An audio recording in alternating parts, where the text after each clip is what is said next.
the shitty parts, and stuff like that. And I was like, okay, cool. Yeah. I'm Well, there, right? Just a little transparency. So yeah. cool. What did you Love like about it. about his? Because his episode was really well done. Nick did a great job. Um, Yeah, yeah, yeah, with that. absolutely.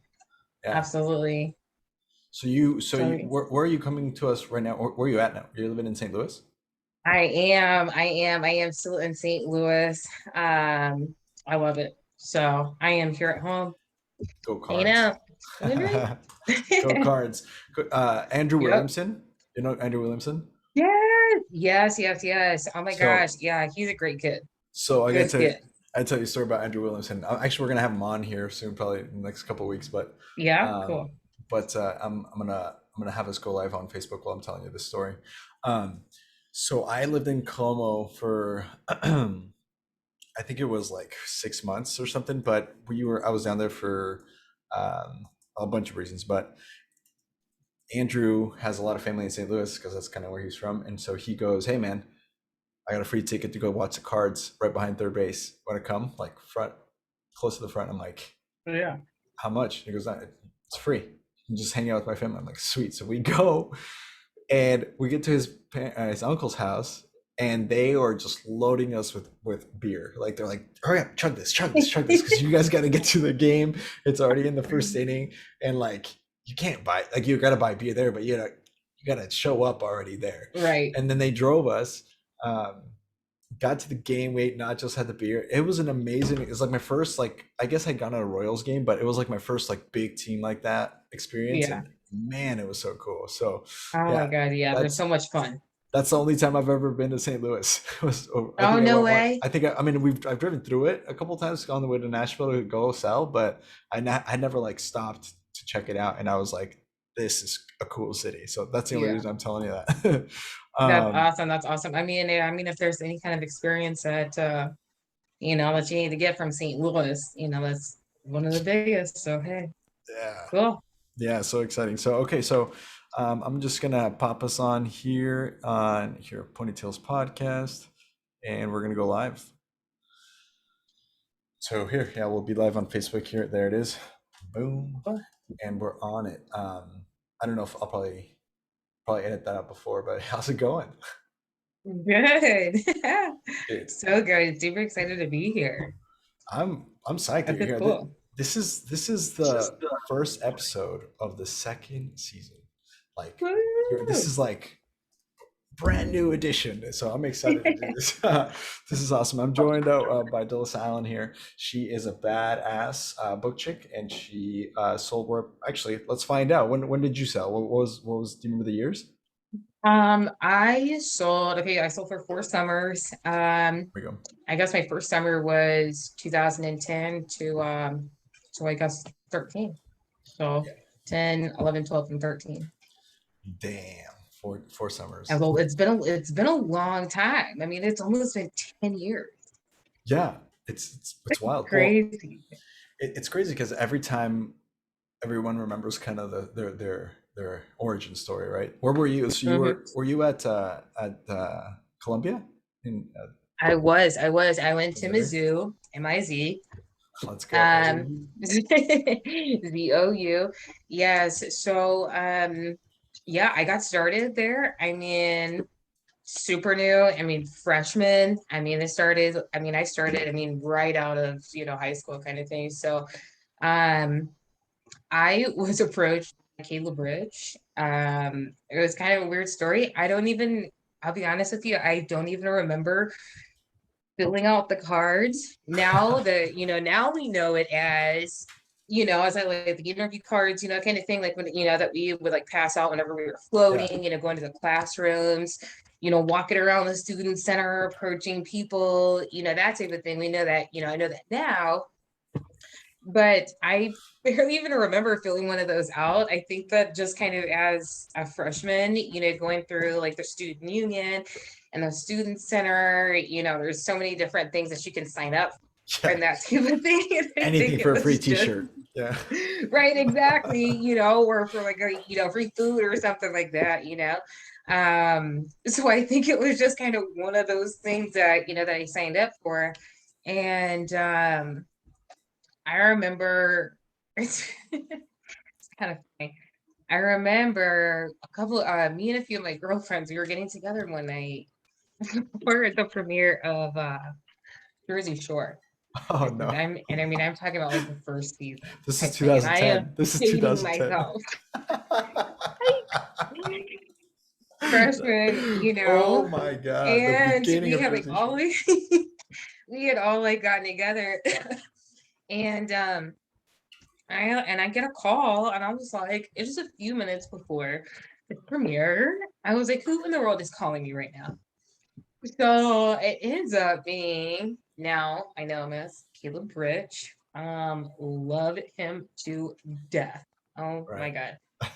Love him to death. I mean, he was such a huge essential part of all four of my summers, all 4 years, Uh, but I just kind of like vaguely remember he called me and I was like, remember that thing you signed up for? And I was like, I've Sure. not a clue. Sure. Okay, cool. And he was like, yeah, we're having an information meeting. You can get college credit from this. Students make, money over the summer, you get to travel, that kind of thing. And I was like, okay, sure, sure, sure. I remember like writing it, he made me write it down. Yep. He like made me write down our appointment or Go get whatever, your yeah, go or the get your calendar. You got a informational calendar on it? meeting. Go get your Right. calendar. Yeah. Yeah, I was like, they were using that stuff on me, early on. Now it's cool that I kind of look back on it and I recognize some of the things that, Yeah. that they were kind of doing. But yeah, so I remember I jotted down like the appointment, in my phone, and it was like I want to say it was like a couple days after, and I think I had like forgotten about it, but I just happened to be in the student union at the time, and I remember that I kept seeing.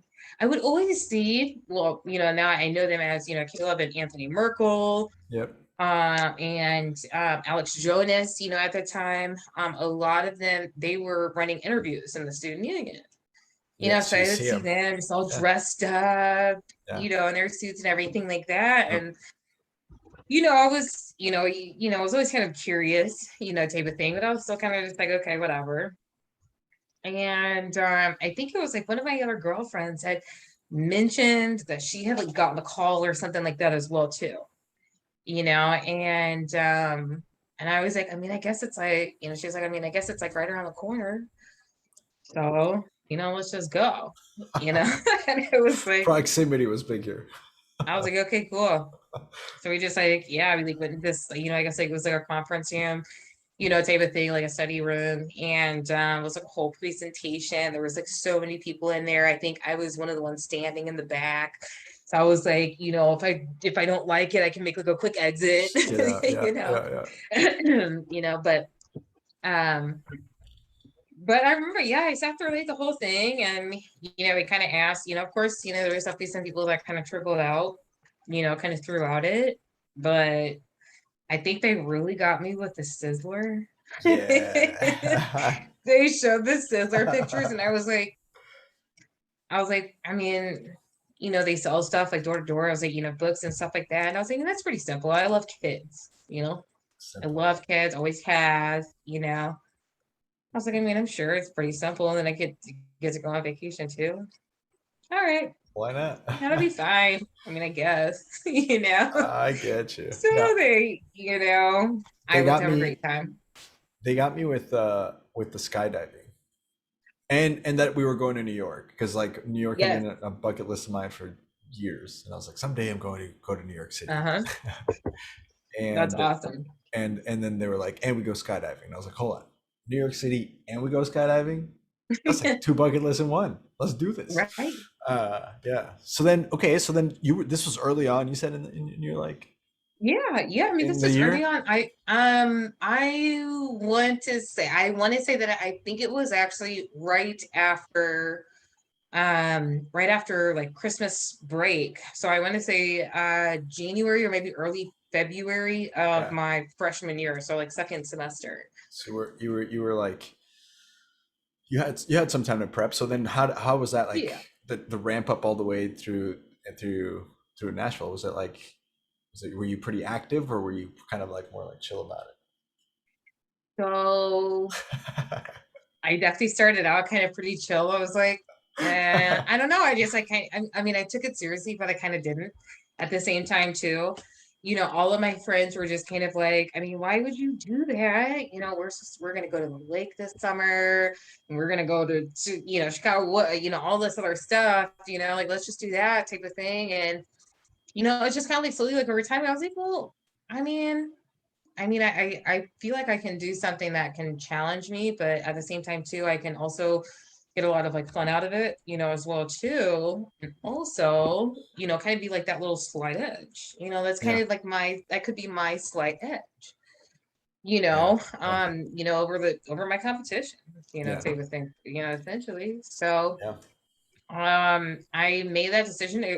Honestly, I still kind of went back and forth. I'll be honest with you. I mean, even like in April, like I wasn't 100% sure I was actually going to go out that summer. Whoa. So it was I'll late. be honest. I'll really be honest with you. I was like, I mean, it sounds great, and everything, but I'm still just like, I don't really know. I don't. I mean, it's been, I was 11 years ago. Yeah. I don't completely remember, my whole mindset, with that, but I can tell you that my mom was supportive, kind of. My dad was absolutely not. Oh, I came wow. home, yeah, absolutely not even no, not even a little bit. And I mean, I remember I came home like one day and I told him I was like, yeah, so there's like this internship where I'm gonna take my car, and we're gonna drive across the country. We're gonna stay with people that we've never met before.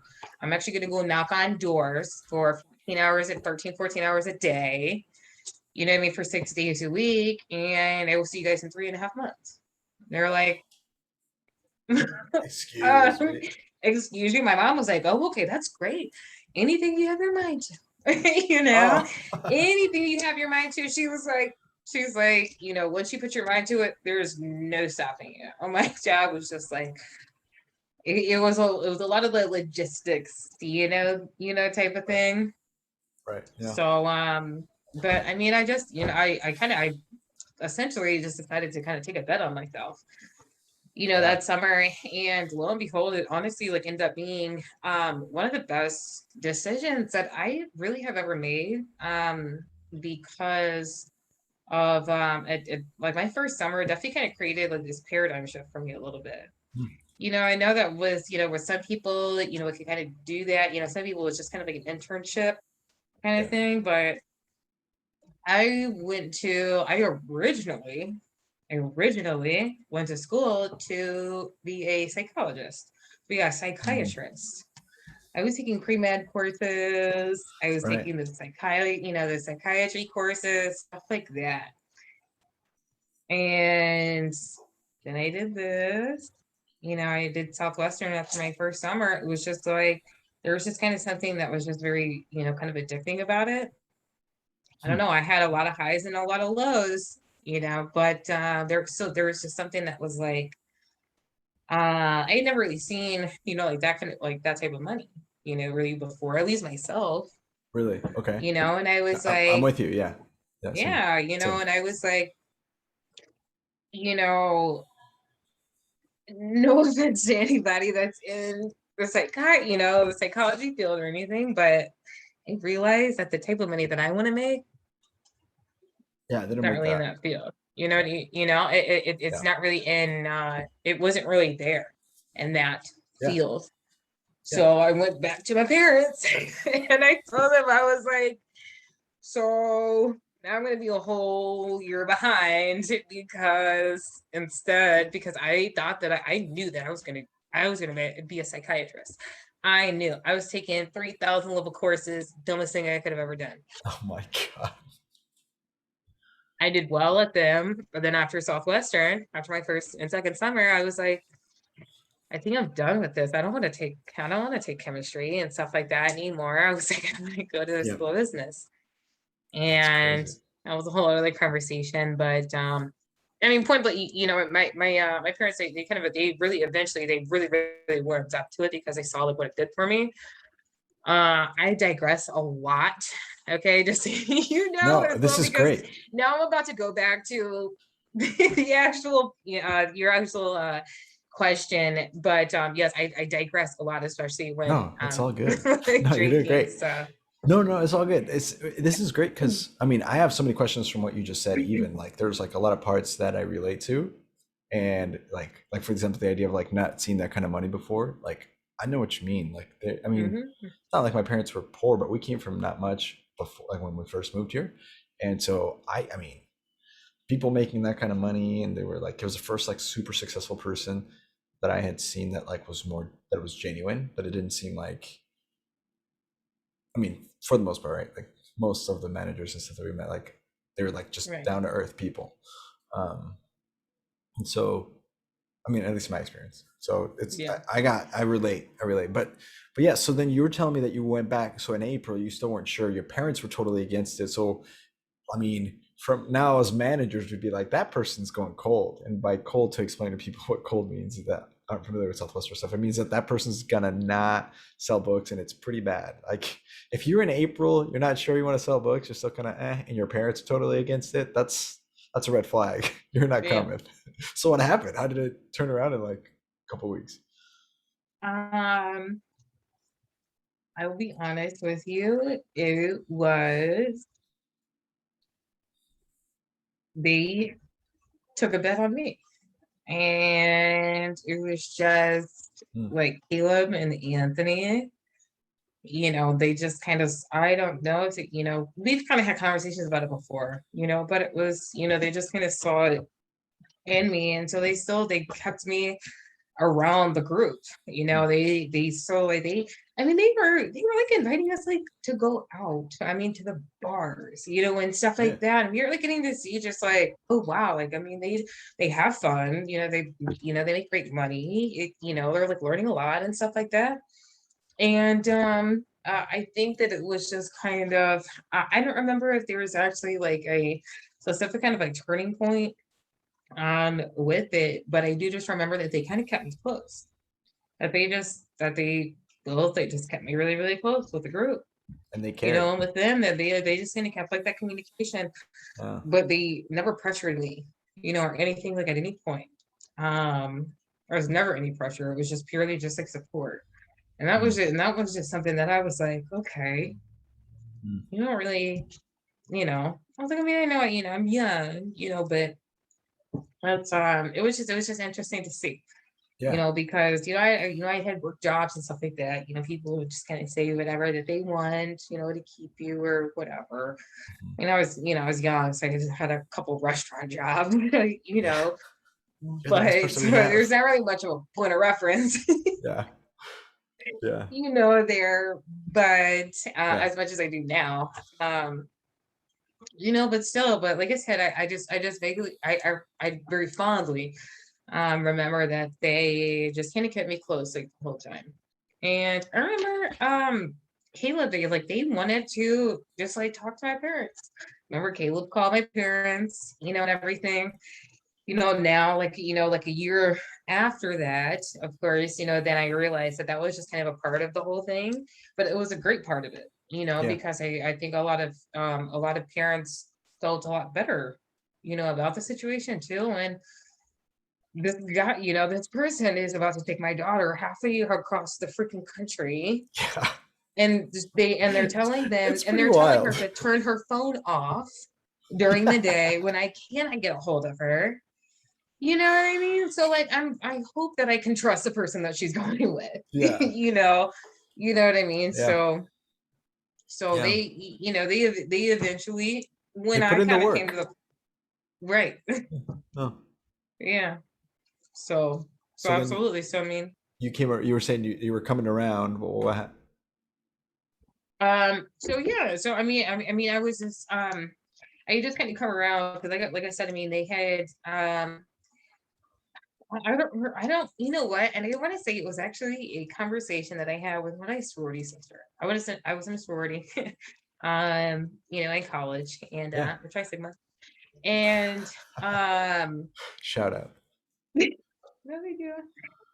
Anyways, so it was a good conversation that I had with like a couple of them. And they were just like, it was kind of what I said before. They were just like, I mean, why did you want to do that? It'd be great for it. It's cool. Like, don't waste your time. Oh no. When somebody tells me not to do it. When somebody tells me not to do something, I'm just like, oh my God, I have to do Now it. I gotta go. Yeah, and that's You a know, because I attitude. Yeah, know that I that's a good can. attitude. Yeah, because I knew that I could. And Yeah, that's one of the things that my mom has always instilled in me. Was that she's like, if you have it in your mind that you can, there's a go and do it. reason, you Hmm. know. So we kind of finally came around. I still went out. My dad was still not very supportive, but I still went out Oh, anyways. But I still went out wow. anyways. Yeah. Wow. That must have been a So moment. Was that like significant for you? Like to, because I know my parents were always gung ho, so it's hard for me to relate to like parents uh saying no. But like, what was that like for you? Was it significant to defy him that way, or was it like, I do this all the time. I never listen to him anyway. well, I did I did always kind of listen to my dad, but it is still kind of like a little like a weird kind of combination of of both. As Yeah. I mean, he always kind of taught me to have my own mind, and if somebody's not agreeing with it, oh well. If I know what's best for me, so I kind of Sorry, Dad. so I was like, well, so I kind of turn that back around like a little bit. The most one of the most probably significant um moment though was it was there was a what was it the parents meeting. Yeah, I the want parent to say conference. it's like kind of like before we go out for the summer. Yeah, it's I'm like a I'm couple like I'm like weeks. starting to just like pull stuff like out of the archives, Yeah, after years. But yeah, it was like the parents meeting that just kind of like describes it's like a whole presentation, for them about, exactly what they're doing. yeah, The parents get to meet people and stuff like that. And I want to say that that's um probably like 4 or 5 weeks or something like that, like before you leave, yeah. It's a maybe little two before. months. Yeah, something like that. And but one of probably the most significant moments though was going into my third summer after I'd actually like made a little bit of money, and I guess just kind of showing my parents who I had become. Mm. I will never Oof, forget. oof. We are at that meeting, and they have these like round tables and stuff. So you're usually seated with like, a couple other parents, that type of thing. And there was a part, and I can't remember what it was. I just remember at like the end, like my dad looked at me and he was like, I get it now. And he is a man of very few words. But the words that he says, the way that he says them, speak volumes. So you just know. And he was like, I get it. And he said, I'm proud of you. And one of the very few times in my life that I've heard that. And it was Wow. significant. It Yeah. was significant. I can remember, I can probably put my finger on a few times that I've heard that from him. So Wow. to see that was powerful. So Jeez. I'm, Boy, yeah. that gave me chills. That's wild. Wow. Yeah. Yeah, it's interesting that it takes some parents that long, Yeah. right? But wow, I'm so happy that yours got it. That's Yeah. so cool. Yeah. Holy cow. Yeah. So hold on. So we gotta talk about, because like what you said when who I become and like what happened. Like obviously there's a story here, because that's like the end of the third summer polished, DeLyssa. So then what happens, like freshman going off driving from Nashville? Like where you went to sales school, you experienced that. That's crazy. Talk about that if you want, your first experience. But then where did you go sell as well? Yeah, so oh my gosh, okay, yeah, sales school is like a whole other thing. But I had a blast in sales school. I thought it was the craziest. I thought I first walked into sales school, I was like, these people are out of their mind. Yeah. I walked into like the auditory, first of all, they tell us to run up this hill, okay, to get to the auditorium, and everything like that. But But okay, so my first summer was an interesting summer because, well, my me and my first roommate did not get along at all, and Uh, I get along with everybody. I truly do, that's and rough. No.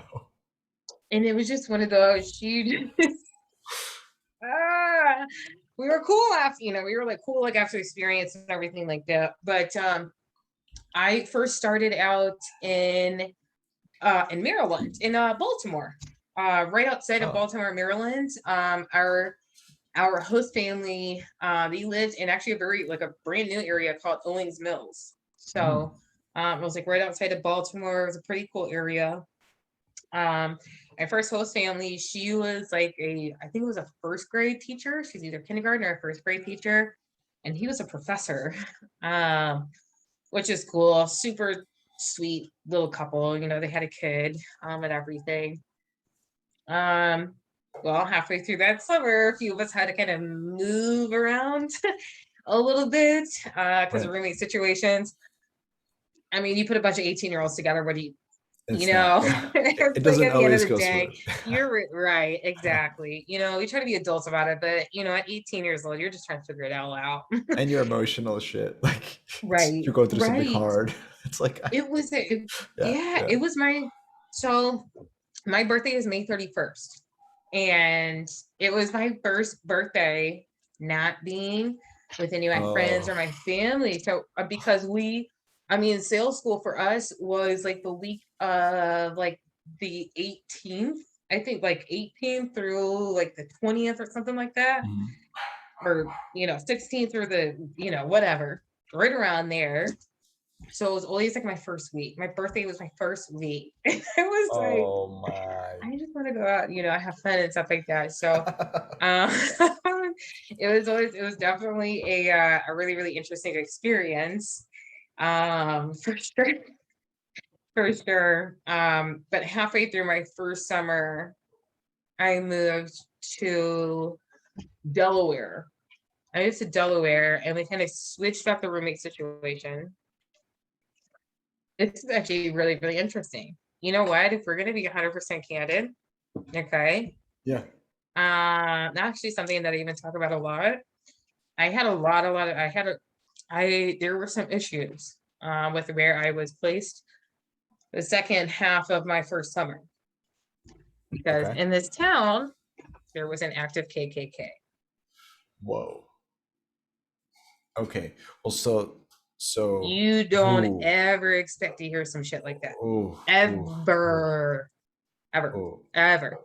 ooh, It ooh. was So s- okay, yeah, we're loaded. gonna get well. So actually, one of the things that I think we had talked about before, and we've talked to people before in the past about like racial significance, like your racial significance, and its role in selling books, and like there, because Hmm.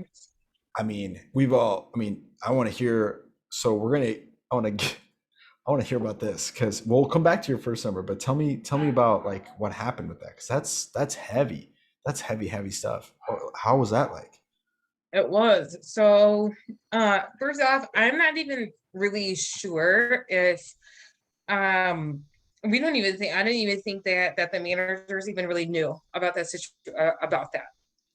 Wow. Because essentially it was just like, excuse me, a couple of us were just going to kind of switch to like roommates, type of thing, and I just happened to be, one of the ones that ended up moving. Somebody ended up moving out of that HQ Mhm. to mine, type of thing. So we just switched. And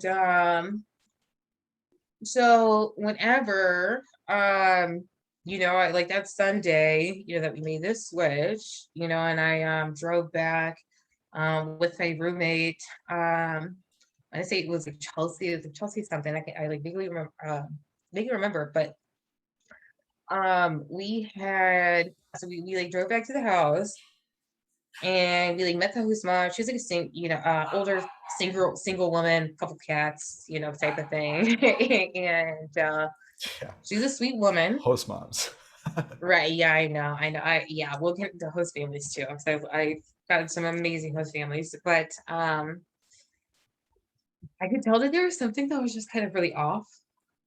Mm. And I remember like we went to go put like all of like all of like my things away and stuff like that, just kind of get like settled in. And I remember like hearing her from the other room, and she's on the phone with actually Anthony Merkel, and she was like, "What are you guys doing?" She was like, "Do you not know?" She was like, "There's no way that this can happen." They were like, I remember just hearing her. She's a great girl, she's a nice girl and everything, but you Mm. guys cannot do this. Oh. And I remember the first day I went out. I think within the first 2 days, I had probably about 20 to 22 people tell me some variation of you should not be out here by yourself Oh my at all. god. Um, I grew up a lot that summer. Um, that was the summer that I learned what the fuck my intuition was. Truly, truly. Yeah. Wow. Somebody had actually described this to me. They said, there is they essentially they had kind of like described like nobody had like ever been back there, like type of thing, but they had described where there was like I guess a meeting place, I don't know whatever the fuck it was, or a meeting house, like type thing. And remember one day it was like a week after, probably like a week or two after, after I had started and everything. And I drove my little Honda Accord, and so it was a very, very rural area. So a lot of the houses were, you would have to, get on like a little gravel road and like kind of go back about a fourth of a mile, half a mile, something like that. It's pretty normal. Well, I came to one that it was almost like God stopped me in my tracks and said, turn around. Don't go. Oh my. And I like came to this like little like moat, and it was just like my car had like stopped me just dead in its tracks. I wouldn't go forth, and I was like, this, and I was like, this is it. Really crazy. It was like crazy, just like how I knew, but it was just I had just never felt like I've never felt more like eerie. Just Yeah. yeah. But the people that I had actually like seen that week were just like, I can't believe that they sent you out here to do this by yourself. And I was like, yeah, I understand. I'm gonna keep going. I know what I am here to do. I'm going to do that well. Period. And Oh my that god. was a it was a pretty grown period for me. It was. Um I they tried to shake I tried to get they tried to shake me. But no. Dude. I said that's not something that's gonna happen. So But they never moved you? Like they didn't like how what happened no, with because that? this was week probably like week 7 or 8, something like that. I remember it was in like July, so it was almost like we were almost like done.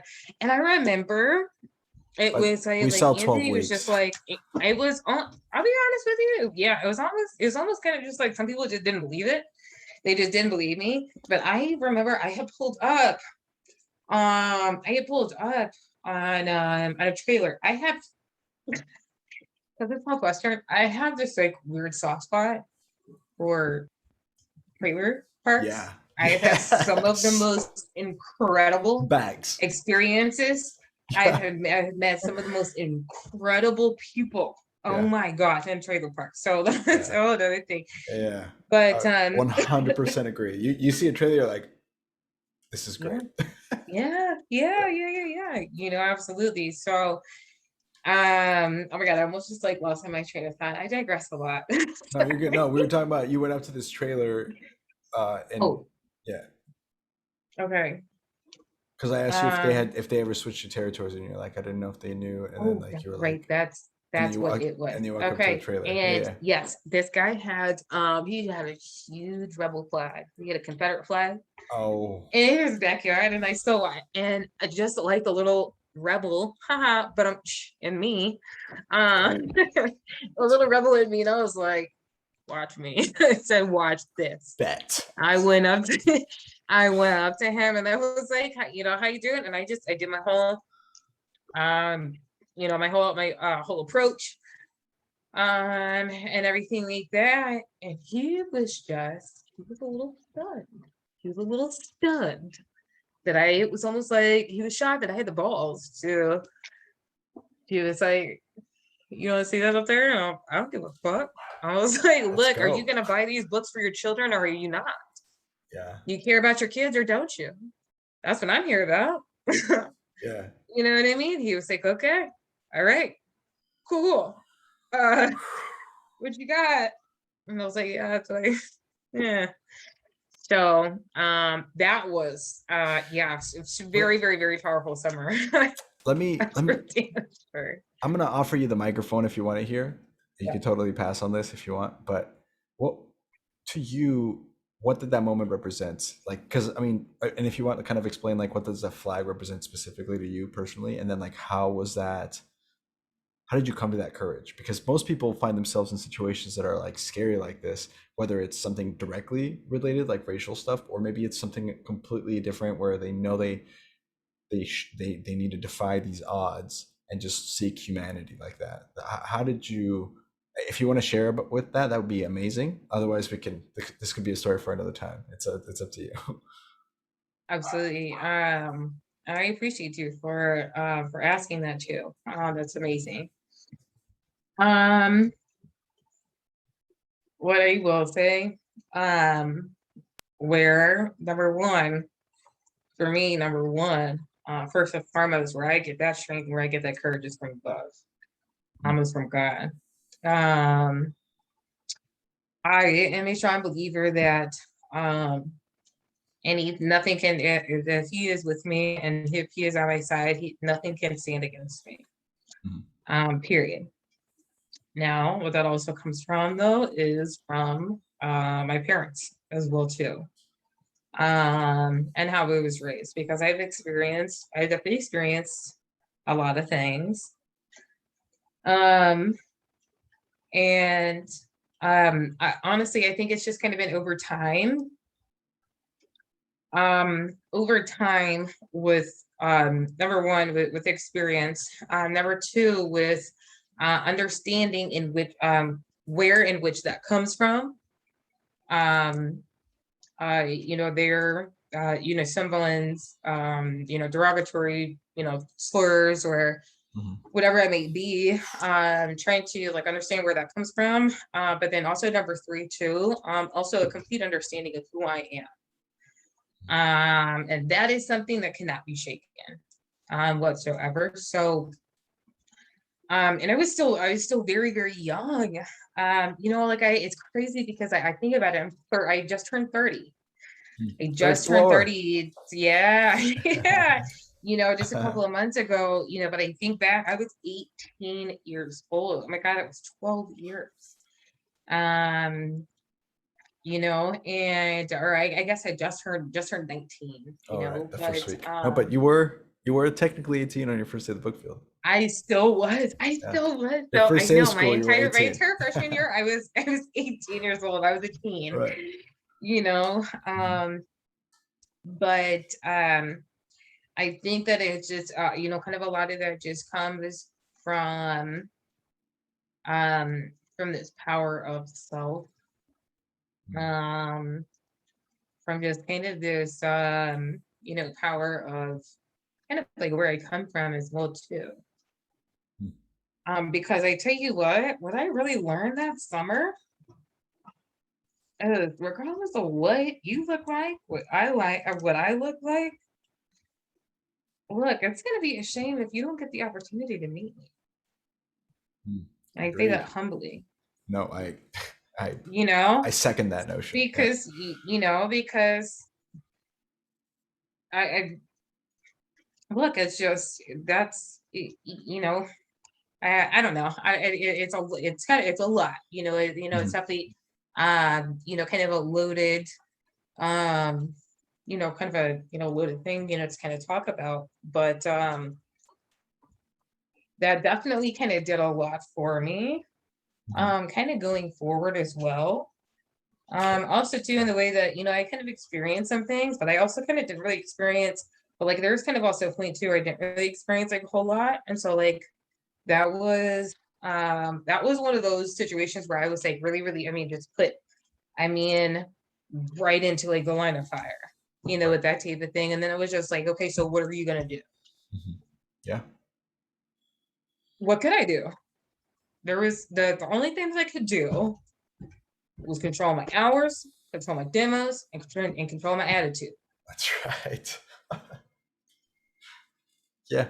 It seems really simple. It seems really, really, really simple. But in those moments, I just knew that that was kind of what I could the only thing that I could control. I cannot control the way that this person feels about people who look like me. Mhm. And quite frankly, it is not my problem. Mhm. Yeah. The way that you think that the way that you think that you know me, Wow. that's not my problem. Yeah. That's not. Mhm. And I learned that because I used to be very, very self-conscious, like what people think about me and stuff like that. Dude, I mean, it's just, Mhm. um, yeah. I That's kind of put the pressure on I kind of put more of the pressure on them and less on me because it's not my issue. I don't have the issue. I'm here gladly. I'm here for you. I'm here for your children. Mhm. Whether you want to accept that or not is on you. Yeah. Wow. So Damn. You know what? I've taken that and I've kind of taken that and I've taken that and I kind of like really absorbed that, like over the years, through the years. Kind of done a little bit for me, I'm not gonna lie. Well, and Because I was gonna ask, like, how did that help? I mean, we're kind of jumping around here, but let's just keep a lot going. I know. How did it's nah, I don't. I love this is the best part of doing this is we can just go wherever. I don't care. Whoever's listening probably doesn't care either, if Yeah. anybody. And so, but like, I mean, how? Because that's a life changing moment. We've had a couple people on here where they have given us moments where they were like Matt Atchison, Chad Aleo, like this one right here. There's others I'm sure I'm forgetting, but those stand out as moments where it was just one defining moment where they made a choice. Right, Chad was, if you haven't heard us, he was having a hard time in his third summer. He was about to just quit and go back to getting off schedule after he'd finally like been able to control his schedule. And he decided, no, I'm gonna go help the next mom. She bought like it completely changes his shift on like his choices and the control that he has in his life. And then like from there, from that moment in his life, one moment he just took off. Right, Matt just talks about leadership that he was kind of always like people were telling him like that he needs to be better, and it significantly changed his life. And it sounds like this moment was something similar like that for you. And so what did that do for you?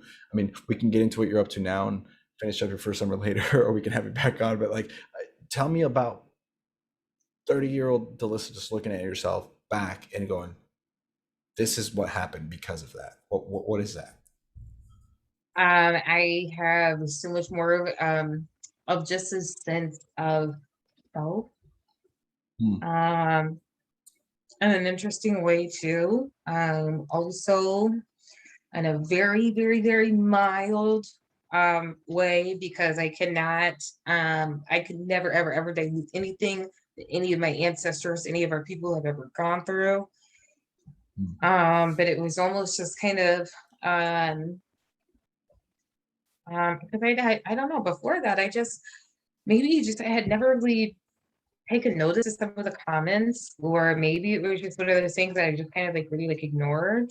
Hmm. But I was really just kind of put in the face of it. So it was almost just kind of like um enduring what I did have to, and what my people have had to as well. Mm. Um, we are still. I am here, and I was there. I had the opportunity to be where I was. To do what I did alongside who I was allowed to with, or who I Right. did, not allowed to, but who I did with, because of, I think, maybe standing up to, some of our people, some of our, so, some of our ancestors just standing up in some of those times.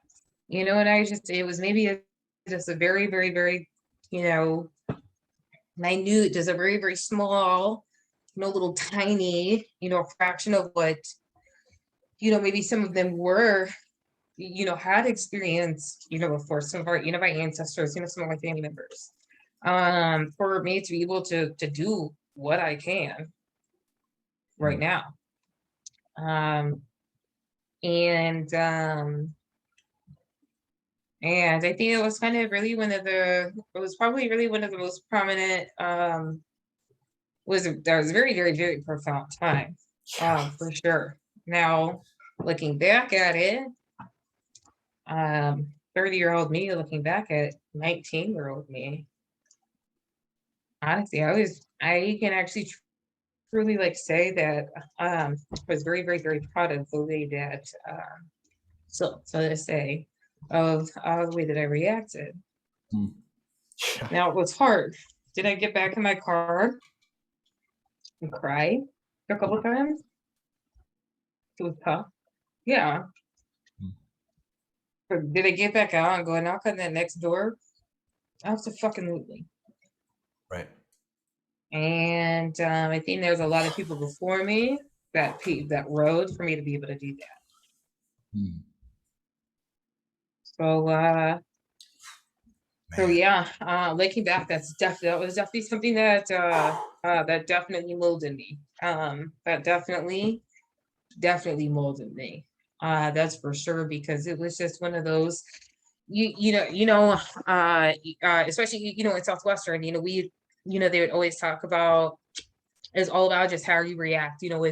It's 10% what happens to you. It's 90%, or what I mean, like what Yeah. what you do about it, type of thing, or whatever. And I had some moments where I never thought I would actually be put in those, in those moments, in that position, where I had to make those decisions, those really quick decisions. I had to those deep down, the Mm. decision, type of thing, on how to react. Because sure, like, somebody said something to me, sure, like I could have, it's easy to pop off on somebody. You know what I mean? It's easy to get mad, and to get, offended, and to get aggressive, and and everything. But what's not is to stand up as a bigger person, and say, hey, I understand you. I accept you. I don't think that this is right. Well, let me show you. Mm. And sometimes it's just kind of all that we can do, you know? I mean, yeah. Yeah. I can't say anything better than that. That was amazing. Like that was, I can totally understand. You are fantastic. Oh my gosh. That's a powerful thing, man. That's so cool. Yeah. I'm speechless. I don't know. Like that's so amazing. Yeah. I mean, you're sitting there and it's like this moment of it's a moment that defines you with something that powerful. That's wow. And like so then from that, let's jump into, what you're up to now. We'll go back to your first summer at some point. But tell me, I feel like it's easier to just chat about, like, okay, so let's chat about 30-year-old DeLyssa real quick. Yeah. So tell me, like, what I mean, I can share a little bit, but I think it's best if you kind of like tell us something. I know you're in the insurance industry, and Hmm. how did you end up here? Like maybe fill us in a little bit on the steps in Southwestern, and how this happened. And I mean, often people also share like how those experiences then help them today. So yeah, feel free to jump in there anywhere. Excuse me. Yep, absolutely. Absolutely. Well, after I made the tough decision to leave Southwestern, Mm.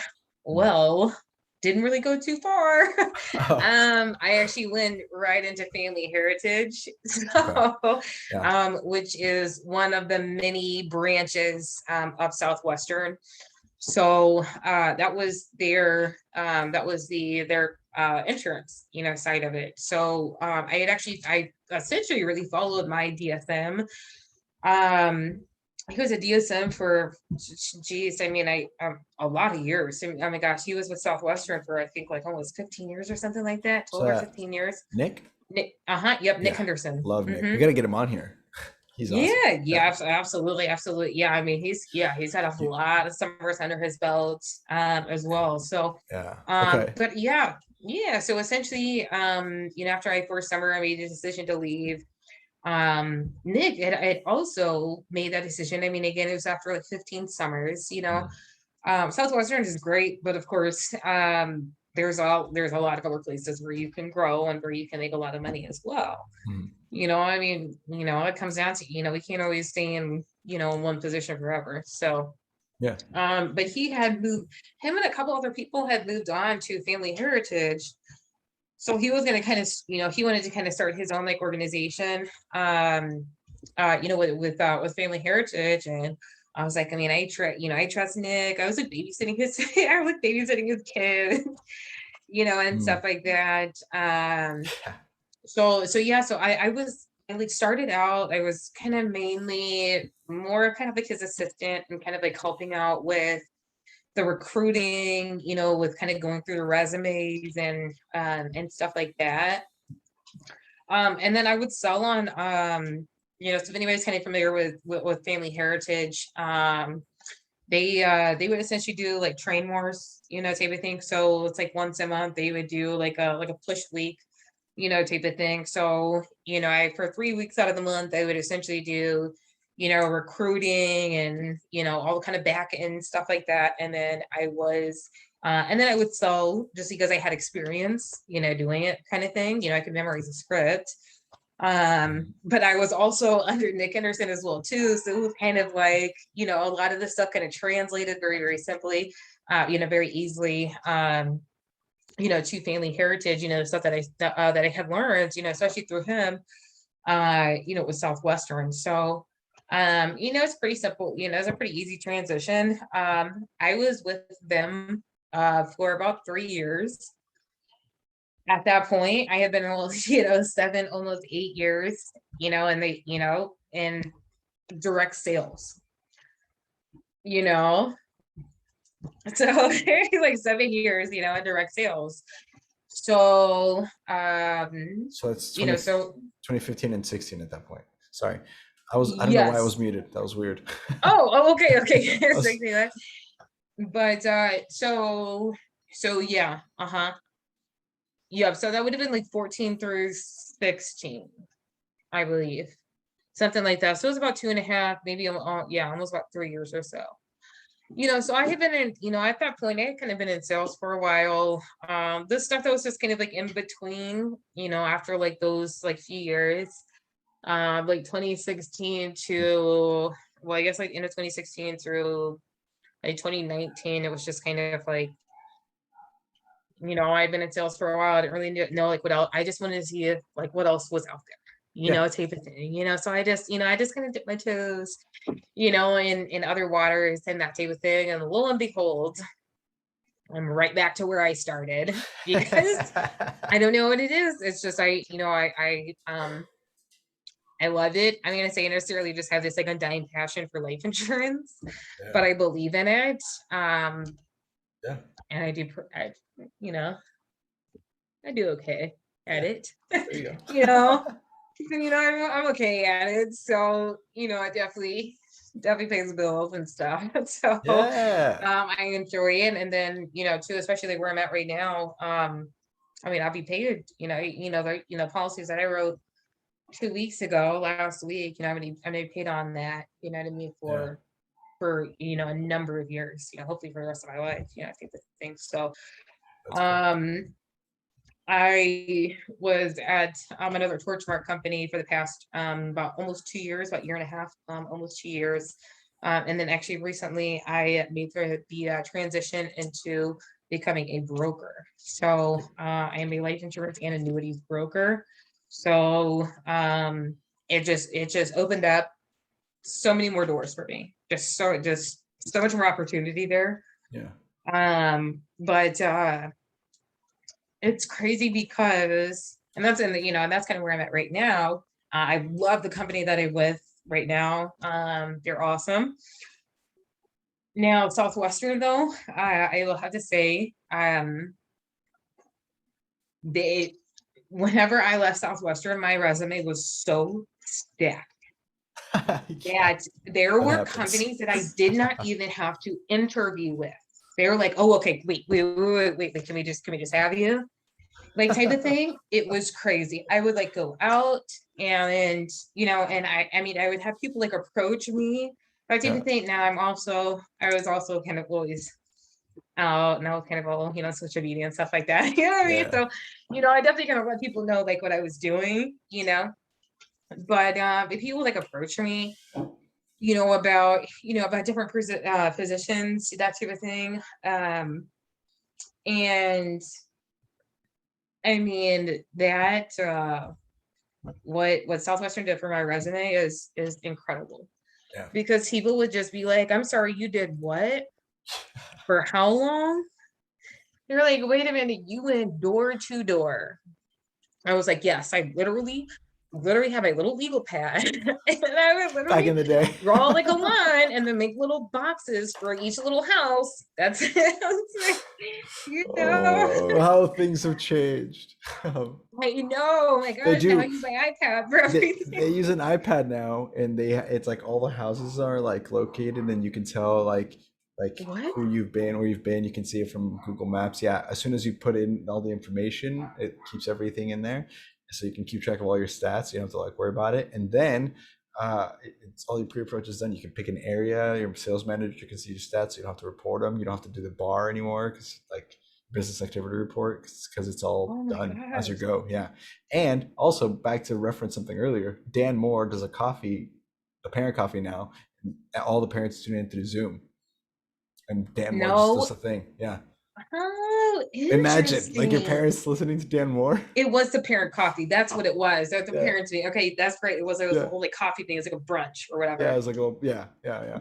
And then they did the No recognition way. after the summer, right, to Uh-huh. tell them how Yeah. amazing he did. But Dan Moore does that now, so it's yeah. So yeah. Anyway, That's so cool. yeah, that was a And quick tangent there, but it's technology has changed when you talk about like going to explaining yeah. to your interviewers, like, yeah, I was like writing on legal pads, where I've been, so I didn't knock on the same house more than once. Yeah. And I mean, we would have to like, I mean, we would have, I mean, I know some people would have like a color coded system. So I'm like, okay, so, if I filled in with like yellow, it's like an old person, or with like, right? Oh my gosh. That's a throwback. Multicolored That is pen. great. If you're listening and not watching this, I just pulled out like a giant multicolored pen for a throwback. Yes. That is so cool. Oh my gosh. Oh yeah, these are my favorite. The But yeah, days, the days, man. yeah. It's just a lot. Oh my gosh. But it Yeah, shaped just you. like filling everything up. I Yeah. mean, you're saying like your story about like how like people were coming up to you, offering you positions, and that's actually one of the Oh things that I think is under like Sizzler is pretty easy to sell, but if you're like doing yeah. an info session, if they would have like explained that to me a little early, I mean, they talk about your resume for just a short bit, but it's like no, like we have stories of people who like got jobs just right off the bat just because the resume said what it said. Yeah, it's pretty cool. Right. Yeah, Absolutely. Absolutely. Excuse me. I mean, I was basically that way. I mean, at one point it was just kind of like, I mean, I could just kind of take my pick, you yeah, know. It yeah, was just kind of like where I kind of wanted to go. But of course, like I said, especially like, after, leaving Southwestern, I'd even like interviewed with another company that a lot of Southwestern people had gone to, like Caleb had gone to kind of thing. forgot what it was. It was just so many I since Yeah. then, Yeah. um, but it was just one of those that they were just like, this is a 3 round interview process, but congratulations, after round one. Yeah. And Yeah. I was like, okay, cool, sure. Yeah. Can I know like a little bit more about the position itself? Or, Yeah. Andrew you know? Benson. Andrew, I won't tell it too much because he's going to be on the podcast like within the next month. We're figuring out a date for him, but he has a story exactly like that where he like it was supposed to be like a 3 round interview and like yeah. So you hear about that a lot, and it's because it freaking happens. Like especially if you're like a Yeah. multi summer person too. Like Yeah, if you sold for multiple, like the more summers, like the easier it just it gets. is. Yeah. It is. But no, for sure. Absolutely. But four was Absolutely. enough for me. Do you think four was enough for you, or did you? Yeah. Yeah, there was Yeah. imperfections, right? There was imperfections, and we can talk about those if you want, or we can skip Yeah. that. I mean, honestly, truthfully, I really didn't even have that many. It was like for me, it was just kind of like it wasn't really like anything happened. I was just kind of like done with it. I mean, it was Like, just like yeah, this is my experience. I got it. This is a whole 4 years. You know what I mean? But I think that it's just time to move on. You know what I mean? Like after like graduating and stuff like that, it's time to yeah, just move on and like find something that it was. I mean, for me, it was an internship. yeah. You grow out of it. It's cool. Like, but I mean, it's also too like they have so many branching of all these other like branching companies too. But those companies are for. You know what I mean? Move on. It's Next cool to thing, sell for like 8 summers, and stuff like that. But I if you can make money during the year as well, you know what I mean? Like not just during the summer. I just, kind of figured, I just kind of figured with like family, with like the other, companies that I went to, I was like, I mean, I could just kind of take my skill set and then just like make money like year round. You know what I mean? yeah, But Southwestern for me, it served its purpose. It more than did that. I had absolutely no hard feelings against like anything or anyone there. I think it's a great organization.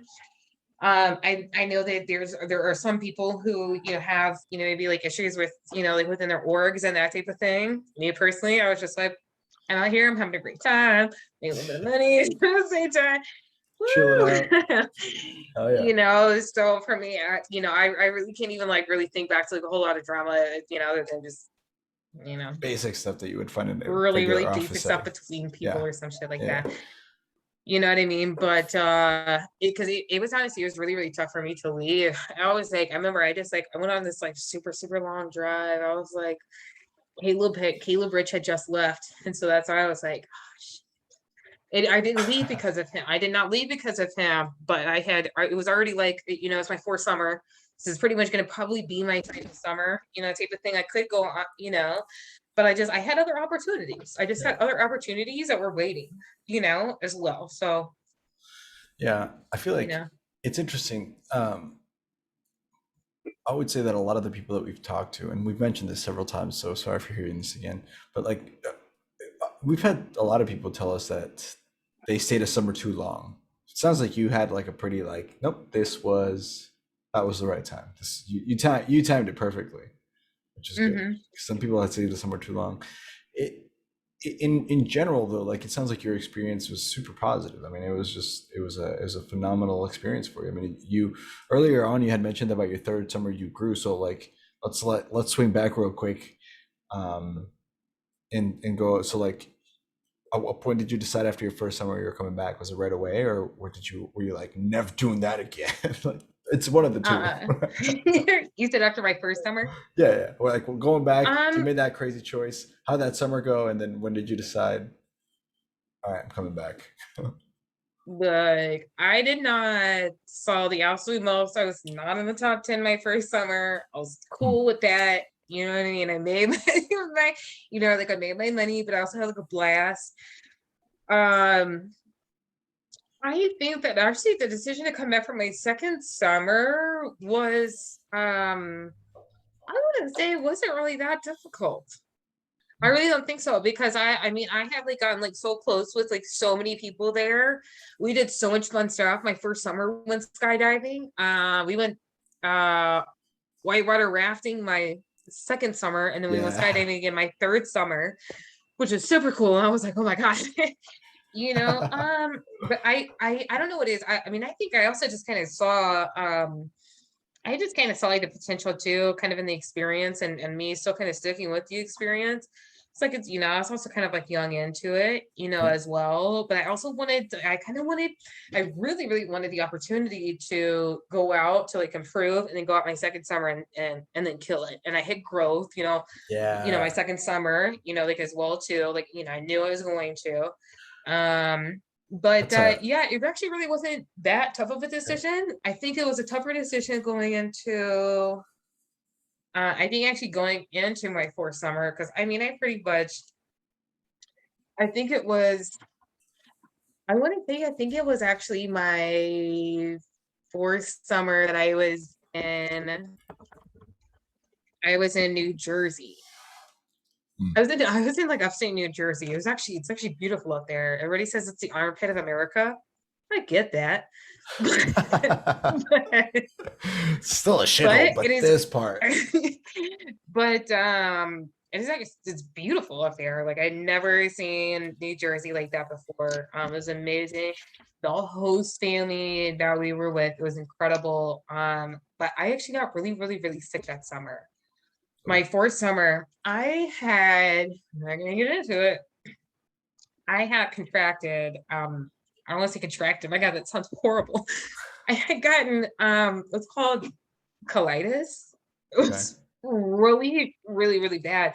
The doctors say that I got it from children. And I was like, Mm. oh wait, go figure. That's literally what we do all day. You know what I mean? So, Talk to we're like kids. interacting with the kids, right? Their Yeah. parents and that type of thing. But it was bad. It was so bad. I had to drive myself to the emergency room, and I barely like remember the drive. And I Oh. remember I like got there and I was almost like passing out kind of Mm. thing. My incredible host family. My host mom came and sat with me in the hospital literally all day until I could go home. Whoa. My mom was just Shout like, out. my mom was like crying. She was like, oh my gosh, she was like, I can't believe, she was like, I mean, how did you guys just get like paired up with these like amazing people? And I was like, I don't know. But it was, oh my gosh. I actually still talk to them. We do still keep up, I have them on Yeah. Facebook and everything. Incredible people. We would actually drink with them on Sundays. We would drink You were of their age. drink. That's fine. Yeah. You turned 21 that summer. You got to. Right. Actually, that's actually very true. I did. That was my 21st summer. That was right. I didn't really do a whole lot, but we definitely drank that night. That night, I mean, we definitely did. I think it was like a Friday, like a Friday or Saturday night, anyways. Yeah. It's a Saturday Yeah. night, and I was I like, look, I had a first year that was like my fourth summer. My first year that I recruited that was living with me, he turned 21 on a Saturday. Tanner yeah, Everton. Yeah. it's a good And day. I was like, bro, I normally do not do this for especially for first year, but it'd be a criminal that you turn 21 and at least not have a beer on a Saturday night when we're Yeah, like done with yeah, the week. And he's like, and it was just us two. And he was like, all yeah. right. So we went. It was awesome. Yeah. Oh yeah, yeah. Like I remember like Caleb and Anthony. They were like, they, I like to have fun. Everybody knows.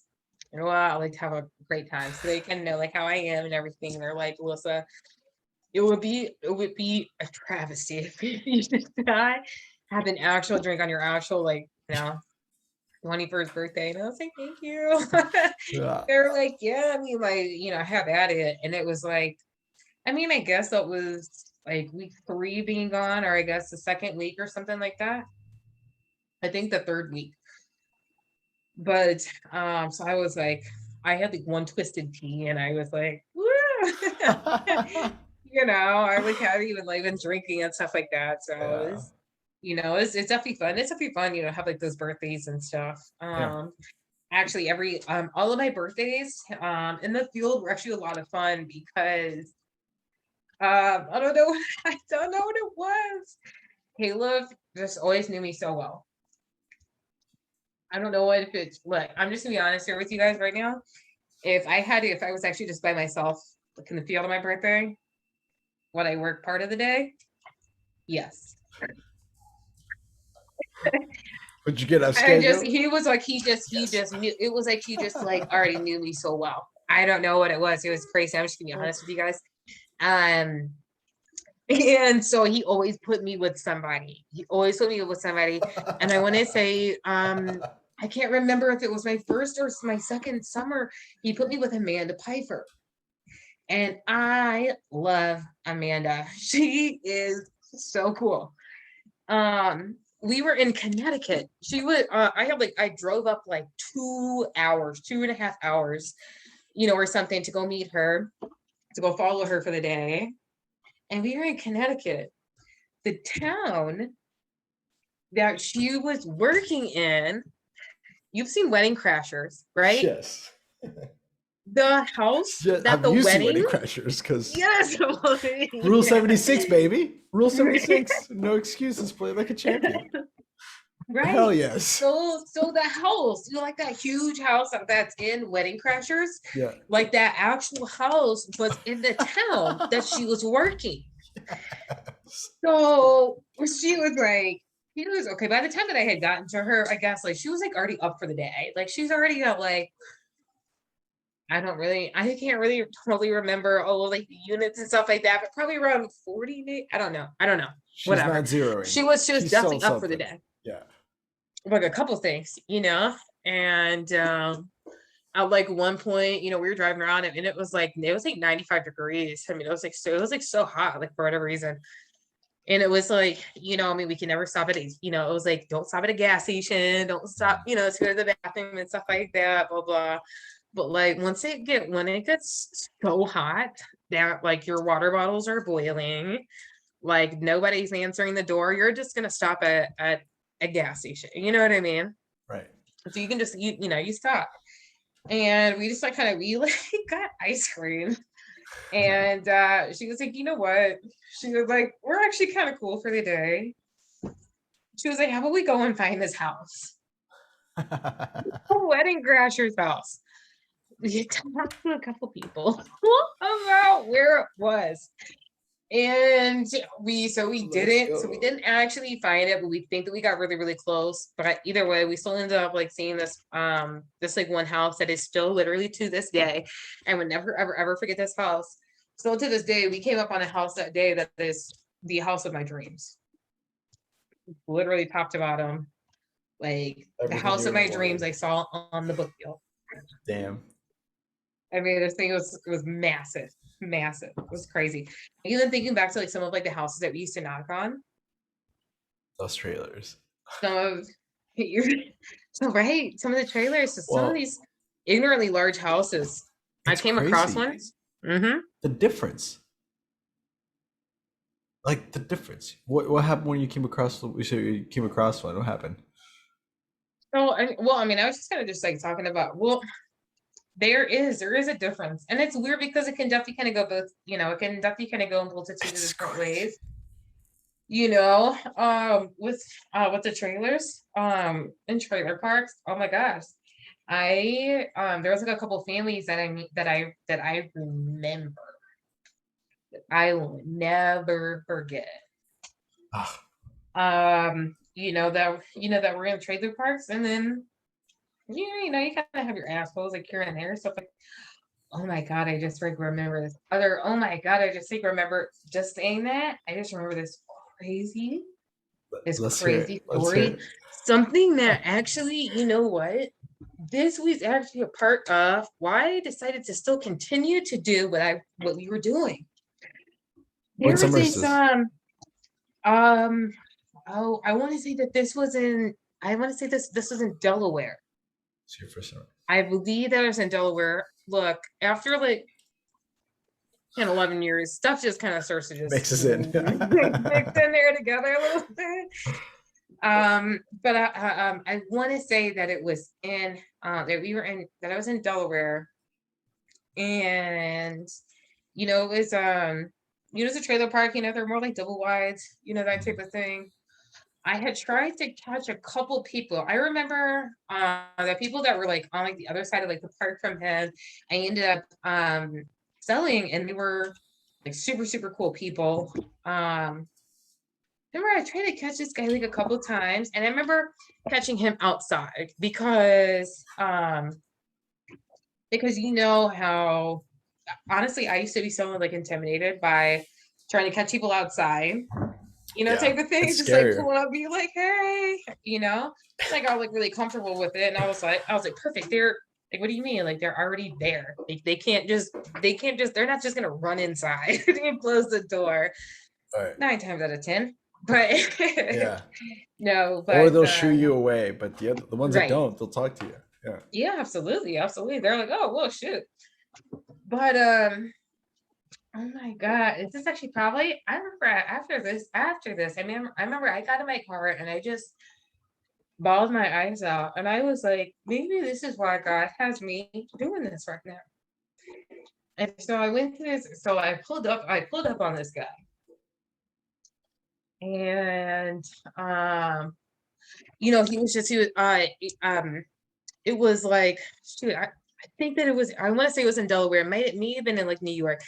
Either way, but he was like super fast paced. It was just like, he was just like doing stuff. Like he was on the way to go here and here and here. Kind of thing. And I kind of did like a short intro, like I guess kind of like a condensed, like version of like our approach, to him and everything. And he was like, don't even bother. He was like, nothing can help my son. And I said, excuse me? He said, no, he's never gonna learn. Don't worry about it. They like toxic doctors, stuff like that. He's never gonna be anything. And Wow. I was like,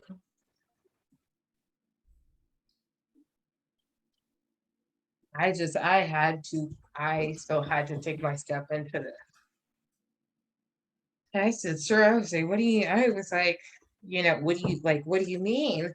So he like eventually, I kind of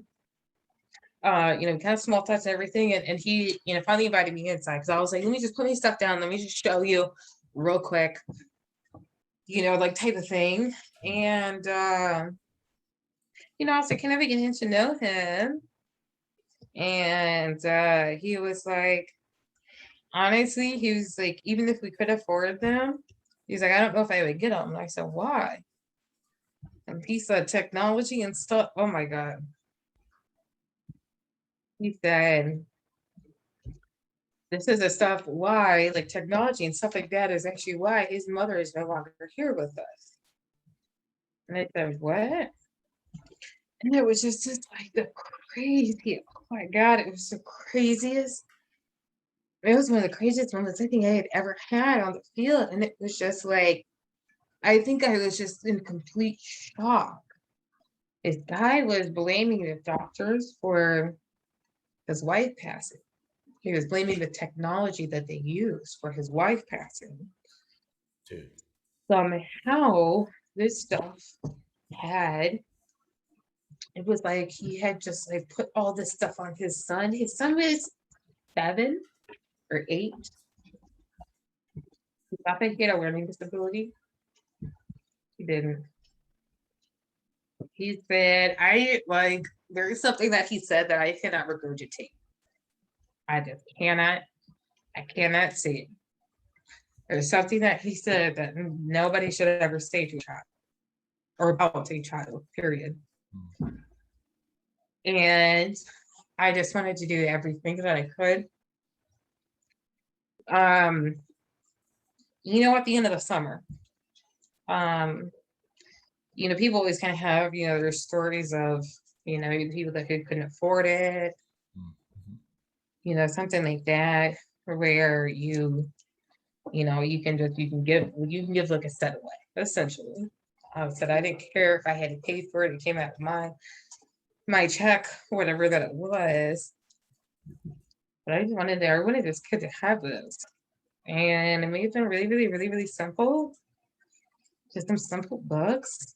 For him to know, for that kid to know that somebody believed in him. Like Mm. I had Yeah. some very, very profound moments. Oh my God. I'm like, just like thinking back, on some very, very profound moments. And I remember I left that trailer and I got in my car and I just bawled. And I was just like, and it was just like, and then just so much just kind of, like went through me. And then it was also kind of like how grateful I was, to have, parents who, maybe they didn't have, everything. They cared. Hmm. And so I dropped off a couple books to him at the end of summer. Yeah. I don't know what he did with them, Yeah. but I hope the kid is able to use them. For some reason, that dad did not want the kid to like. Yeah. It, Yeah, man. it That's was crazy. It was, yeah. yeah, That was actually a thing that, I mean, like that kind of thing will shape you as well. You know what I mean? But that was a thing that I didn't expect for my first summer in particular, or really just the whole experience to teach me. I was going there like to grow and blah blah blah, resume, all that shit. But then I didn't expect to come back and be like, I don't know how to be. I don't have no kids, and I don't know how to be a good dad, but I know the kind of dad I want to be yes, because you need yes, or in like in your point, like I know the kind of dad I don't want to be. Like I can mm-hmm, see like both of those like terrible because you meet some heavy situations like when you're going door to door, like you knock on a door and like yes, stuff like that, or it's just like awkward situations where it's like you could definitely tell that there's a weird vibe going on, yeah, like the mom's kind of bruised and the dad's yeah, kind of drinking while like a lot while you're doing your present, like getting drunk while you're like doing your mm-hmm, presentation, and the kid's kind of like trying to not be near dad. You just kind of read those contexts and you're like, dude, this is holy shit. You know what I mean? yeah, On the opposite side, you meet some parents, you're like, dude, you, yeah, you're a good parent. And mm-hmm. if I could be half like what you're doing, you know, I met a little girl my third summer. She spoke five languages and Oh played wow, three instruments, and she was 4 or 5. She was it yeah, wasn't in school yet. Like we ended up selling her some Aspens, and I was like, wow, how? She's like, how? Here's what we do. Here's a like, you know what I mean? So you like learn, yep, and those I remember those parents. Those I feel like those moments also really you don't expect them to. They shape you because you don't like expect that to happen, and it's rare, yes, thankfully, yep, for the most part. And most parents are pretty good. Some are like, yeah, oh man, you got work to do. But the rare cases of those like, holy shit, like what did yeah, I just experience? Man, that's profound. That's brutal, man. yeah, Golly, absolutely. jeez.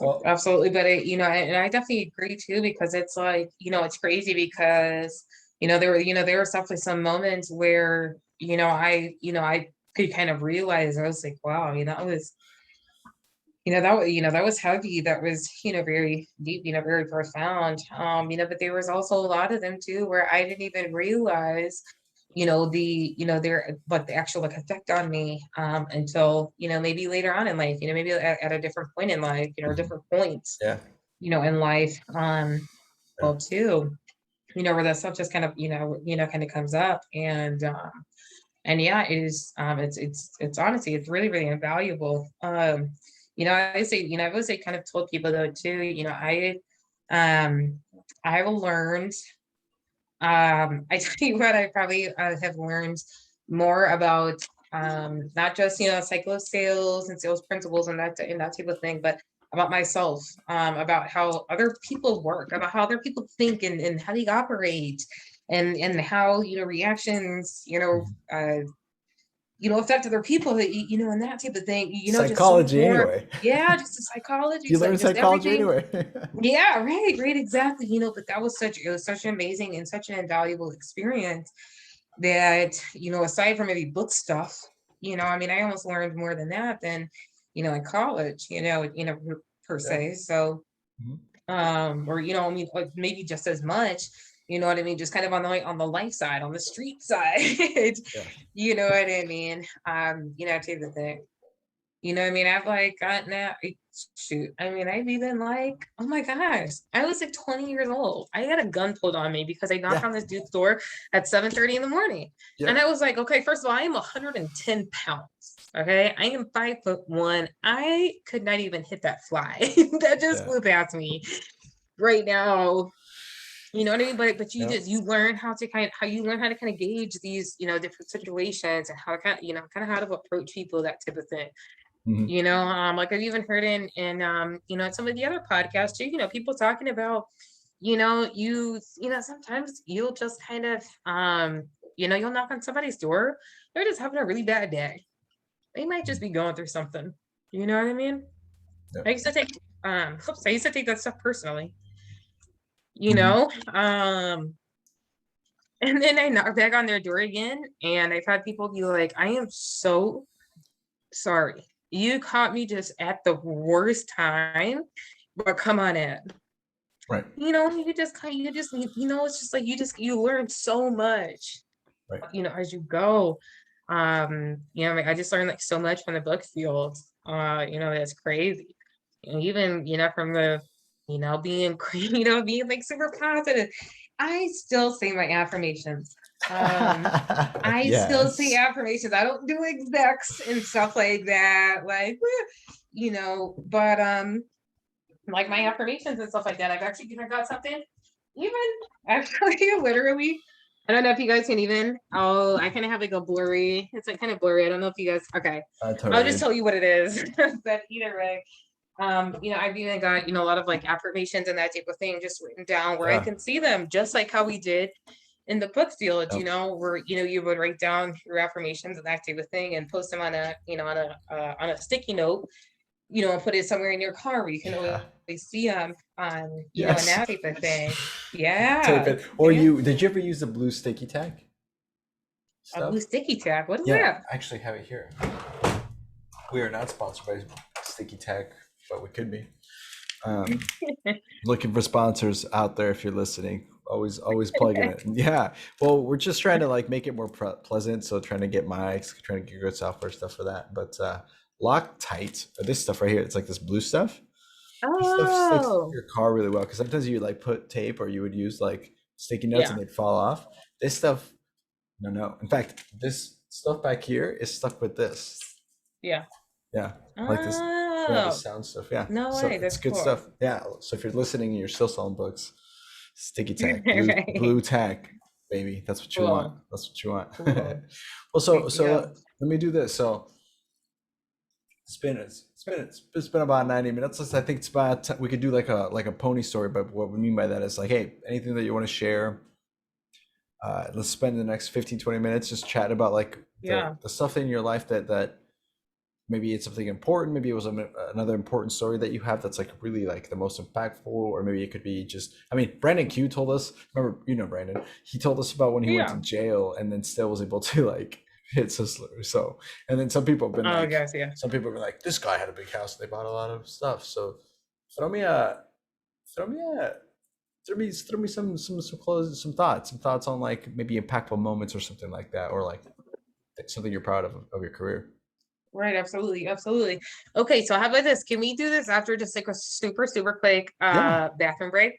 Oh yeah, Okay. yeah. Okay. Perfect. Give me In the like a meantime, I'll talk to the minute. crowd. Yeah, go for it, go for it. Don't Okay. Cool. worry. Give me a second. We always plan for this kind of stuff, so you're good. If you while we're on this break, if you're listening, be excited for some upcoming guests. This is the first episode of season 2, and so we're excited to do some changes. As we announced at the beginning, that some of the changes are going to be that intros are going to be done after the episode's done, so that way you can listen in the beginning and hear what the conversation is going to be about, maybe making it more convenient for you to find the episodes that you love best. If not, maybe just hit the playlist and listen to everything else we have. Yeah, we're working low key. We'll be releasing some merch and some designs on some merch, so you guys keep an eye on that. If you're on Instagram, follow us on Ponytails Podcast, or on Facebook, Ponytails Podcast, YouTube, all the things. We're on Apple and Spotify as well, which you probably know that if you're just listening. We, like as I mentioned before, we are looking for people who would like to sponsor. We would love to stick it and keep it in the family with, as far as like giving shout outs and being sponsored by people who are um, doing really well successfully and want to like put their name out there. We could run an ad, we can run sponsor your product, you can send us stuff and we'll promote it however you want to do it. um, we would love to promote businesses that are being ran, companies that are being ran by uh, book folks, so that way we can help out and keep it within the family. So um, looking for that kind of stuff. If you know somebody who should be on as a guest, feel free to also shout us out. That you can send us a message on Instagram or Facebook and just let us know of people who you would think would be good guests. And we have all those. We have a list of that as well, so we'll continue to do that. Upcoming guests that we have, Will Metro and Andy Laws have been teased about for a long time, so they're going to be coming in. Looking like something in September. Andrew Benson, as I mentioned, is coming up. Sean Brifo is also coming. Sean is the coolest, so he'll be on as well. Uh, Working on some other big ones, so we can have a variety. We love mixing it up, and we love making these kinds of episodes where we can really like get to know the people that we talk to. So thanks for listening in. And here we go. DeLyssa is back. What is up, girl? All right. There you go. Perfect. Perfect. All right, So, so great. let's hear this big pony story or moment. Okay, so let's see here. Definitely, I mean, definitely kind of had, definitely had like a few ponies.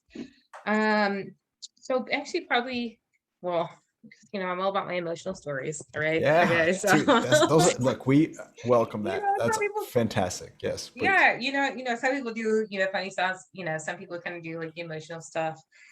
Um, so okay, so this was and I actually really want to kind of share the story too. So this is actually not really a story that somebody of a pony that somebody paid for per se, but for me, I'm kind of in my experience that summer. That was kind of like the ending pony to kind of end all ponies.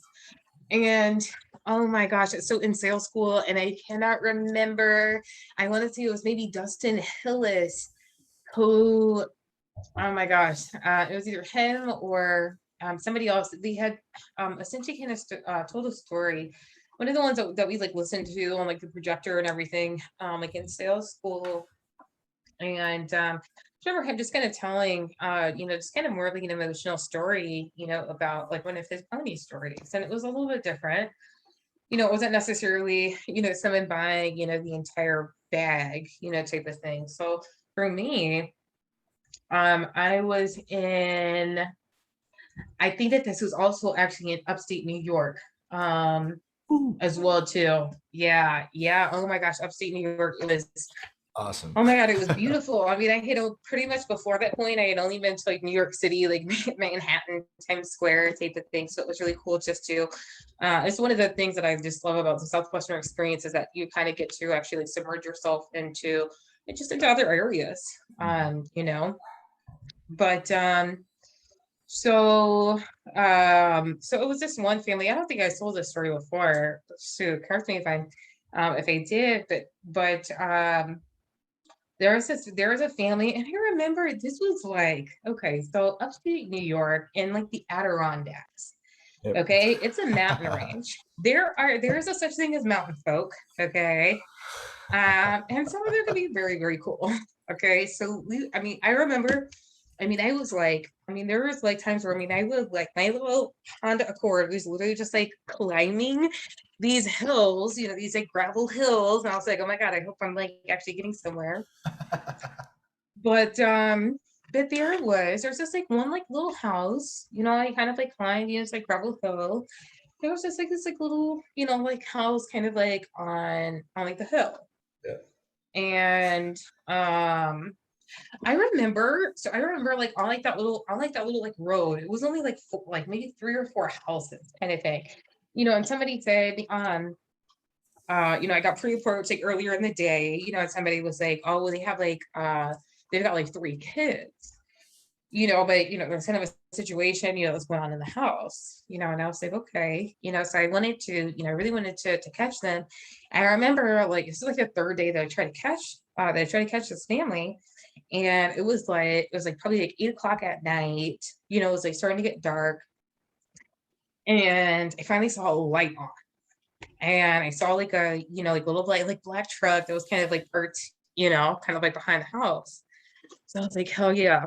So, I went up to the door, and actually it was actually one of the sons that had answered the door. I forgot like what he said, whatever, but he like went and got his dad. So we like didn't go inside or anything, but we sat outside like on his steps. And and he was actually just really, really nice. He just kind of let me do, my presentation, and everything like that. And he was like, I really, really wish that I could afford this. And this is actually kind of okay. So this story is actually it's here's what's interesting. This is the story, the very beginning of it is kind of similar to kind of the one that I kind of said before, but the end of it is completely different. So Oh yeah. he was I was talking to the guy, he was just a really, really cool guy. And he was like, I wish I could afford it. He was like, right now I'm like working overtime. He was like, reason why you could never catch me is because, the kids are always at, like my mom's house because I'm always working. He was like, my wife passed away about a year and a half, almost 2 years ago. Oh. And it was and this was actually due to cancer. And but the way he spoke about her was like, you could tell that was like the love of his life. And you could tell that she was really, really, really involved with the kids. You could just tell she was really, really, really involved. Oof. I remember the kids came out, and and whenever he was like talking about her, the kids came out, and he kind of got quiet, you know, and then he was like, would you guys, use this, type of thing. And he's like, okay, so what if, to me, he was like, okay, so like, what if I only like maybe got like just the first book, or something, just like volume one. And volume one, what is it? That's only like what, math or something like that, or I can't this is before the actual Yeah. Southwestern It's Advantage. I like mean, we just were selling like the actual volume libraries. volumes, Yeah, yeah, yeah. the volume libraries, Yeah. like 1 through 6, like APs and stuff like that. So and the kids just went crazy over it. He was like, I can't help them. He was like, even when I can, I'm too busy working so we can afford to be here, Mhm.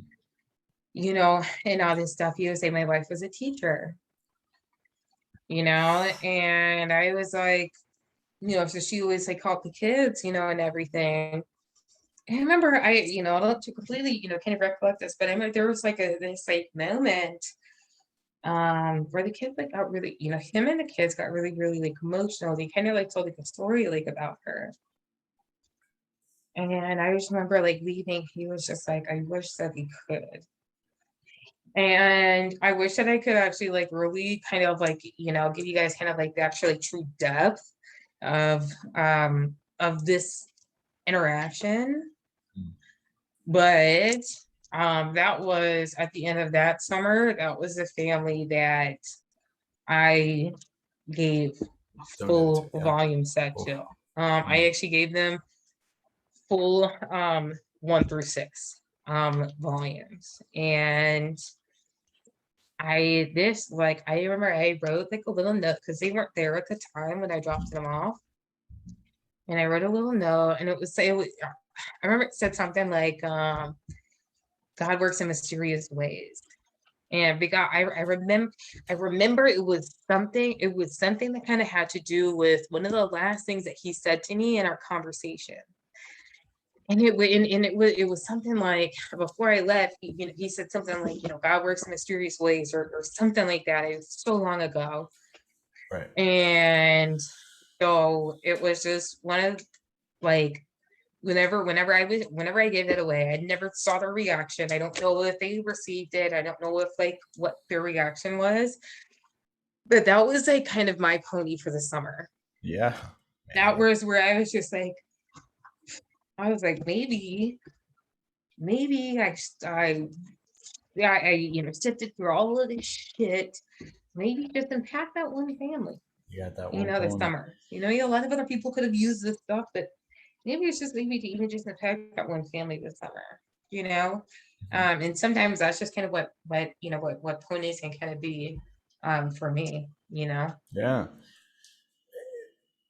I mean, hell, yeah. Like, dude, like Why do I get that's like so much? that's. I mean, I think a lot of people Yeah. that was a custom that we all practice. I feel like that we all like found that one family that we donated to. That was like that was like at least in the force. That was something that like I remember Yvette Yeah. talking about. But when you meet that family, it's like such a heavy, yeah, it's a heavy moment to come across that family. You're like, oh, this is the one, and that's really what your summer kind of becomes about is when you realize that it's not about you necessarily. Like sometimes it's about you. Sometimes you need to take care of yourself and be safe Right. or whatever, right? Like the moment with when you came across a Confederate flag, like that one was about you, Yeah. you know. Yeah. And it's important. There was an important moment in your life, and then sometimes there's moments where you realize, oh, it's not always about me.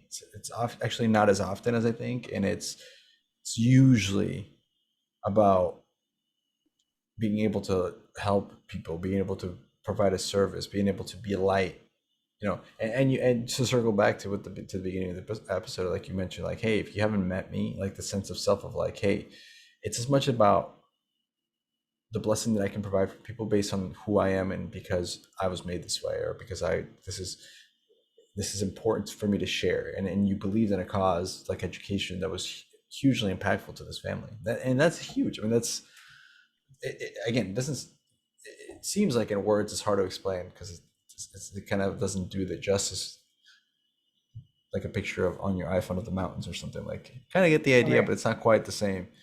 And but when you're in that moment and you experience it, it profoundly shifts the way that you look at your life for sure. Yeah. Yeah, and those are the Absolutely. experiences that really shaped us, right? It's not about like it's not necessarily about like the books themselves or the company. It's just more like, hey, put yourself in a situation where you went through a lot of stuff that was good and bad, and you kind of got an aspect of what life was like in 3 months. Yeah. Not fully, but like a good chunk, and it shifts you some for some reason for sure. Yeah. Yeah, Yeah. It was like our real world. It was like our real world bubble. But I tell you what, I probably wouldn't have gotten those real world experiences as young as I did, really without this experience. I'm sure maybe maybe with something else, sure, but in my life, this is kind of what came to me, and I definitely think that I definitely took advantage of it. yeah, I yeah, definitely took advantage of it. I had a great time. yeah. Met some incredible people. Still even keep in contact with some of those amazing people. As well. And yeah, I mean, it was a great experience. A lot of ups and downs, a lot of blood, sweat, and tears, literally. Yeah, yeah, um, it was tough. It was tough partying with my car that I had put 300,000 miles on. yeah. you know, um, but yeah, it was cool. That's awesome, man. It was cool. Well, I feel like that's a good way to wrap this sucker up. I feel like that was, Yeah, but we got to have you back on because yeah, I want to have more interactions of like the things that people are up to. Like I'm trying to get their second episodes to not necessarily be as much about Southwestern, but more like about what they're doing now to be successful and to share some of that wisdom. It sounds like you're kicking some ass in the insurance industry, so I'll have you absolutely. back in here to like talk about like what you found to work based on what you learned, right? So still Southwestern related, but a little bit more directed on the now versus the what happened. Yeah. So we'll have to have you back for one of those. And yeah, for sure. Please feel free to share this to whoever you want. I mean, I hope that you had fun. I hope it was nice. Yes. Yes, it was really cool. Thank you so much for having me. This has been Yeah, awesome. yeah, man. I love doing this thing. It's been pretty fun, and keep an eye out for us. We're actually moving in the right direction. We've been trending up, so hopefully it continues to go that way. And yeah, let's keep in touch, and we'll have you back on. Cool. Yeah, Absolutely. awesome. All Well, right. Well, I all right. appreciate it. Yeah, Thank see you. yeah, everyone will be tuning in. We're thinking about some of the future guests. We have, like I mentioned before, Will Metro's coming on, Andrew Benson. We have some other big ones in the work. Andy Loss is coming on with Will Metro. We have Sean Brifos coming up. We have some pretty solid episodes in the horizon. Working on some more. Send in your guest requests or guest suggestions on Instagram. Follow us on there, Ponytails Podcast, and get on our YouTube page if you want to see the video of this chat. We've been with DeLyssa Allen. I am Andres Gamboa, one of your co-hosts. Nick Tavri will be with me next time, and we'll see you guys then. Peace out, everybody.